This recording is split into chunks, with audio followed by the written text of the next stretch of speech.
Hello everyone, I'm Never. Welcome to my channel. This is the 20th week of the comic. That's a nice round number. A lot of factors can be put into that. 2, 5. That's about it. I guess 1 and 20. This comic, I was just walking and I thought of or driving. I thought of a pun, this joke. And I thought, I wonder if I could do that as a TikTok. I'd have to cut back and forth between myself. I don't usually post acting ones, like live ones. I should get in front of the camera more. But still, when it came to drawing the comic, I'm often like, oh, what should I draw? I don't have any good, funny idea. And wait, maybe this would work. Maybe this is perfect. I could draw the fears of all my characters. I could explore horror to a new level and illustrate it in depth. I could terrify and PTSD you to the core, the reader, the watcher, whatever. So this worked out really well. So I'm really glad when I do have something that I find funny, at least, and that I can do it. So this one, I definitely always had pictured Logan as sort of being the go-to, like, I fear nothing kind of guy, because he is brave and he will not, let anything push him around. He will let nothing push him around. Huge difference. And the idea of, I don't know why cards. I guess it could have been like boxes or other things. But cards felt more like what Gerald would do. He's just all the arts and crafts. And the things in the cards are actually arts and crafts. So I, again, can't break the laws of physics in the universe. So everything that pops out of these cards are real from what they could produce in that world. So you got Trevor? Is that Trevor or Charlie? Trevor freaking out with the spiders. And then we got Peter with his little balloon ghosts floating up. I don't know how he kept the card closed. And lastly, wait, what is... Peter's afraid of the ghosts. Yeah, Claire's afraid of clowns, apparently. This is not necessarily 100% accurate. Gerald may not have a full sight into people's souls. I reserve the right to change what people are afraid of in the future. Okay? Don't think I can't change my mind. They could be afraid of different things. It's just Gerald thinks that they're afraid of these things. And if they're told they're going to see their greatest fear, well, they're going to be hyped up and be more afraid of things, The brain just makes connections and then... Again, you prime them. Anyways, Logan, what's his head? The potato.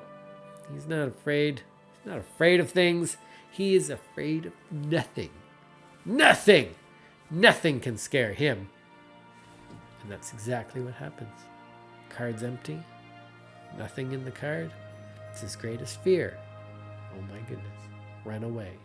That is the... Well, hop away. I don't know how potatoes move. Telekinetic impulses against the ground. That's how they move, and all the other vegetables. They're moving on invisible legs that you can't see, just forces.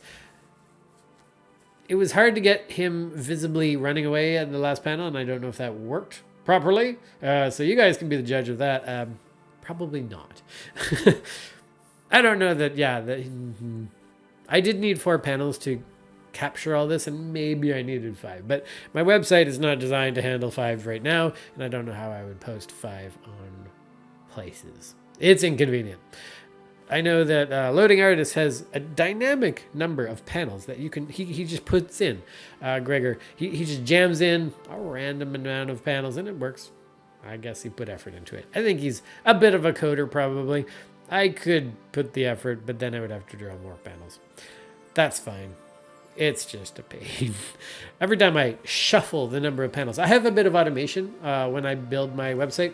I save the file, I dump it into a little batch file that chops it up using a program called IrfanView. You can go search it up. It's a image viewer. It's on PC. Is it on Mac? I don't know. But you can provide it command line codes, which means you can batch, basically chopping up the file.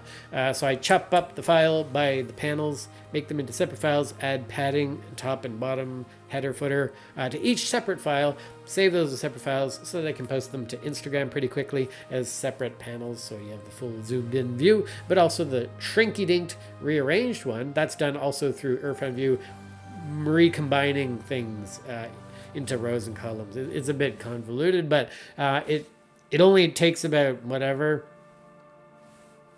a minute? No, 15 seconds, 10 seconds, say, to generate all these files. The Instagram files, the posted composite file, the thing I could use for Reddit. Sometimes I post to Reddit, not like my thing on Reddit if I post on Reddit. Follow my user account, never.I think. Yeah, so it's really convenient, and I recommend that if you're running a website yourself. It's very handy to get it up there, names all the files properly, and I don't have to do anything. I mean, I have to put the files in their destination after I render it, but whatever. So very good. Anything you can do to save time is pretty important, because you as an artist have a lot to do creating content, and the last thing you want to do is spend a heck of a lot of time just doing busy work like automation work.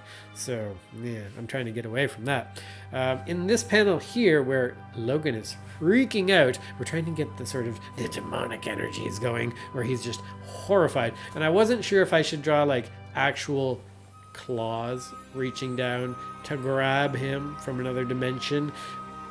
Did I keep this or not? I think I kept it, but I distorted it so much that it ceased to look like demon hands. And I don't know that I necessarily wanted that, because then that would suggest something other than nothing, which isn't quite right.